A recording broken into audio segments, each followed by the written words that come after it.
નમસ્કાર મિત્રો, ઓનલી યોજના યુટ્યુબ ચેનલમાં આપ સૌ મિત્રોનું સ્વાગત છે। અત્યારે સાંજના 4 વાગ્યા છે।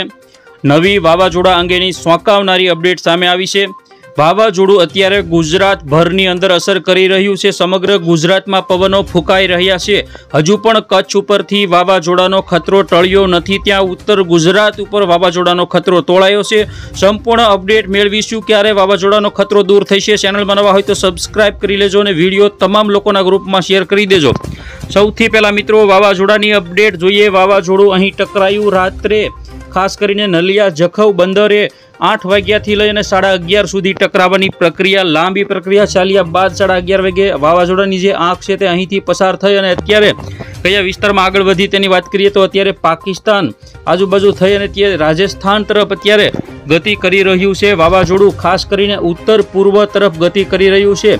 તો અત્યારે હાલ આપણા જે વિસ્તારો છે ગુજરાતના, તેમાંથી વાવાઝોડું અત્યારે 60 થી 70 કિલોમીટર જેટલું દૂર ગયું છે, છતાં પણ હજુ સમગ્ર ગુજરાત ઉપર વાવાઝોડાનો ખતરો તોળાયો છે। કારણ કે વાવાઝોડાની જે આ પાંખ છે, આખી આનો જે ઘેરાવો છે તે અત્યારે મોટાભાગના કચ્છના વિસ્તારો ઉપર છે, તેમજ સૌરાષ્ટ્ર અને ઉત્તર ગુજરાતના વિસ્તારો ઉપર જોવા મળે છે। તો અત્યારે સૌથી પહેલા કચ્છના વિસ્તારોની પવનની ઝડપ જોઈએ તો નલિયા આજુબાજુ પવનની ઝડપમાં થયો ઘટાડો, જેમાં 70 થી 75, તેમજ ખાવડા ગાંધીધામ આજુબાજુ 95 થી 110ની પવનની ઝડપ હજુ યથાવત છે। મોડી સાંજે પવનની ઝડપ ઘટે તેવું લાગી રહ્યું છે। તો ઉત્તર ગુજરાતના જે વિસ્તારો છે, થરાદ છે, રાધનપુર છે, તેમજ સુઈગામ છે, આ બધા વિસ્તારોની અંદર પવનની ઝડપની અંદર અત્યારે એકંદરે થયો વધારો 101ની અત્યારે જોવા મળે છે। કારણ કે વાવાઝોડું અને તેનું જે અંતર છે એ આંખ સાથેનું તે એકદમ નજીક છે, જેના કારણે ઉત્તર ગુજરાતમાં ભારે પવન સાથે વરસાદની શરૂઆત થઈ ચૂકી છે।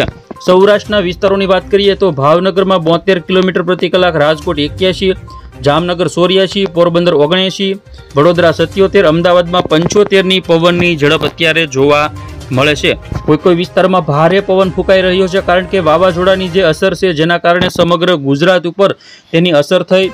વાવાઝોડું લેન્ડફોલ થયા પછી તે એકાએક દૂર ન થતાં ધીમે ધીમે તેની સ્થિરતા જેવો માહોલ હતો, જેના કારણે રાત્રિ દરમિયાન કચ્છની અંદર મોટું નુકસાન પણ થયું છે।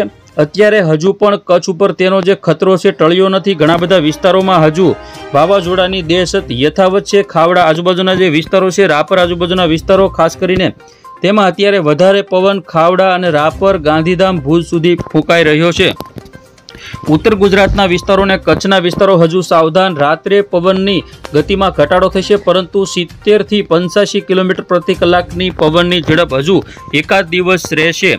જોઈએ વાવાઝોડું કઈ રીતે આગળ વધે છે, ક્યારે નબળું પડે છે। હવામાન વિભાગનું કહેવું છે કે વાવાઝોડું આગામી સમયમાં નબળું પડશે અને રાજસ્થાન તરફ જઈ ડિપ્રેશનમાં ફેરવાશે। અંબાલાલ પટેલનું કહેવું છે કે 21 તારીખથી ચોમાસું બેસી જશે। 18 તારીખ સુધી હજુ ભારે પવન ફૂંકાશે। કેટલાક ઉત્તર ગુજરાતના વિસ્તારો, કચ્છના વિસ્તારો અને સૌરાષ્ટ્રના કેટલાક વિસ્તારોમાં પવન ફૂંકાશે।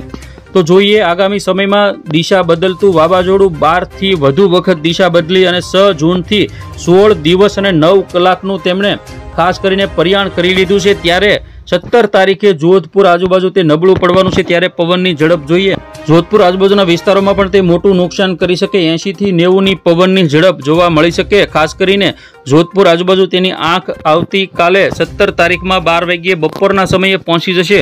ત્યારે તે એકદમ નબળું પડી ડિપ્રેશનમાં 18 તારીખ સુધીમાં ફેરવાય તેવી સંભાવના છે। દક્ષિણ ગુજરાતના જે વિસ્તારો છે તેમાં આવતીકાલે પવનની ઝડપમાં વધારો થઈ શકે, કારણ કે વાવાઝોડાનો જે એરિયા છે તે દક્ષિણ ગુજરાત સુધી જોવા મળતા દાહોદ, ગોધરા પંથક, છોટાઉદેપુર આ બધા વિસ્તારોમાં 60 થી 65ની પવનની ઝડપ જોવા મળશે।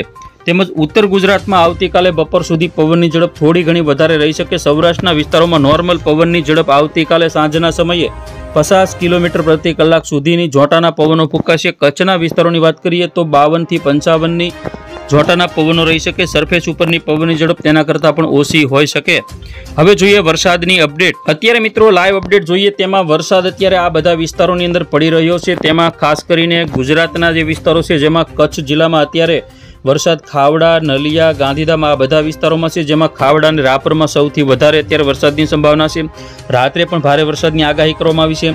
સૌરાષ્ટ્રના વિસ્તારોમાં ઓખા, જામનગર, હળવદ તેમજ રાજકોટ, સુરેન્દ્રનગરના કોઈ ભાગો તેમાં પણ વરસાદની સંભાવના છે। ઉત્તર ગુજરાત અને મધ્ય ગુજરાતમાં પણ વરસાદની શરૂઆત થઈ ચૂકી। અમદાવાદ, ગાંધીનગર, વિરમગામ આજુબાજુ વરસાદની શક્યતા છે। મહેસાણા તેમજ હિંમતનગર અને સાંતલપુર, રાધનપુર, રોડા, પાટણ, હારીજ, થરાદ, ધાનેરા આ બધા જે પાલનપુર આજુબાજુ, સાબરકાંઠા, બનાસકાંઠા, પાટણના જે ભાગો છે તેમાં ભારેથી અતિ ભારે વરસાદની સંભાવના દેખાઈ રહી છે। બાકીના સૌરાષ્ટ્ર કિનારાના વિસ્તારો છે, દેવભૂમિ દ્વારકા તેમાં પણ વધારે વરસાદ, જામનગર, મોરબી આ સિવાય જૂનાગઢ, ગીર સોમનાથ, અમરેલી, સુરત, વલસાડ, નવસારી, ડાંગ, તાપી વરસાદી ઝાપટા માત્ર પડે તેવી શક્યતાઓ જણાઈ રહી છે। જોઈએ આગામી કઈ રીતે આગળ વરસાદની શક્યતા રાત્રે પણ રહેશે। તો આજે રાત્રિના સમયે ખાસ કરીને ઉત્તર ગુજરાતના વિસ્તારોમાં અતિ ભારે વરસાદ થરાદ, ધાનેરા, રાધનપુર, સાંતલપુર, રોડા, પાટણ આ બધા વિસ્તારોની અંદર, સુઈગામની અંદર, દિયોદર, ડીસા, ભાટસણ આ બધા વિસ્તારોમાં ભારેથી અતિ ભારે વરસાદની સંભાવના તેમજ કચ્છના વિસ્તારોમાં હળવાથી મધ્યમ વરસાદ તેમજ કોઈ સ્થળોએ ભારે વરસાદ પડી શકે। આવતીકાલે બપોરની અપડેટ જોઈએ તો આવતીકાલે બપોરના સમયે પણ જે મધ્ય ગુજરાતના ભાગો છે તેમજ ઉત્તર ગુજરાતના ભાગો અને દક્ષિણ ગુજરાતમાં હળવો વરસાદ છાંટાછૂટી પડી શકે। હવે મિત્રો આપણે જોવાનું છે 12 કલાકની અંદર કયા વિસ્તારમાં સૌથી વધારે વરસાદની સંભાવના છે। તો 12 કલાકમાં આવનારા 12 કલાકમાં માત્ર કચ્છ જિલ્લાની અંદર સૌથી વધારે વરસાદની સંભાવના છે, જેમાં આ દિવસ પણ ગણાય છે। નલિયા, ખાવડા, ગાંધીધામ સહિત કેટલાક વિસ્તારો તેમજ આગામી 24 કલાકની અપડેટ જોઈએ તો 24 કલાકમાં ઓખા, જામનગર, રાજકોટ, હળવદ, મહેસાણા, અમદાવાદ, પાલનપુર, સુઈગામ, ડુંગરપુર અને સમગ્ર કચ્છ જિલ્લો તેમજ આગામી 5 દિવસનું અપડેટ જોઈએ તો મોટાભાગના વિસ્તારો સાયક્લોનનો જે વિસ્તાર છે, રસ્તો છે તે બધા ભાગોની અંદર સૌથી વધારે વરસાદની સંભાવના છે। કચ્છમાં સૌથી વધારે વરસાદ પડ્યો છે તેમજ જામનગર, હળવદ, પાલનપુર, સુઈગામ આજુબાજુ આવતીકાલે સૌથી વધારે વરસાદ પડવાનો છે। હવે મિત્રો આપણે વાત કરીએ કે સૌથી વધારે વરસાદ કયા વિસ્તારમાં કઈ રીતે પડે તો અત્યારે અહીં સાયક્લોન આપણું વાવાઝોડું સક્રિય છે, તેની આજુબાજુ ભેજનું પ્રમાણ સૌથી વધારે જોવા મળે છે, જેના કારણે આ વિસ્તારોમાં અતિશય વરસાદ પડે છે। અત્યારે જામનગર આજુબાજુ પણ 97-98% ભેજનું પ્રમાણ છે। ગાંધીધામ આજુબાજુ પણ 91 થી લઈ 94-95%, સુઈગામ આજુબાજુ 99% સુધી ભેજનું પ્રમાણ કોઈ વિસ્તારોમાં જોવા મળે। વાવાઝોડું જ્યાં ટકરાવવાનું છે આ વિસ્તારોમાં પાકિસ્તાન આજુબાજુના ત્યાં સૌથી વધારે વરસાદ પડી શકે। સૌરાષ્ટ્રના વિસ્તારોની વાત કરીએ તો રાજકોટ, જૂનાગઢ અને પોરબંદર આજુબાજુ હળવાથી મધ્યમ વરસાદ, તો નહિવત વરસાદી ઝાપટા માત્ર ભાવનગર, અમરેલી, મહુવા, અલંગ આ બધા વિસ્તારોમાં વરસાદની સંભાવના બહુ ઓછી છે।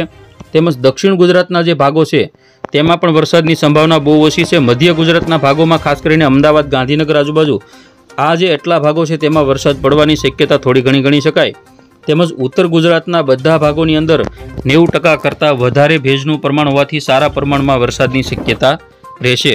તો બસ મિત્રો આ હતા અત્યારના સાંજના 4 વાગ્યાના મહત્વના હવામાન સમાચાર। ફરી વખત મળીશું નવી અપડેટમાં। જોતા રહેજો ઓનલી યોજના યુટ્યુબ ચેનલ।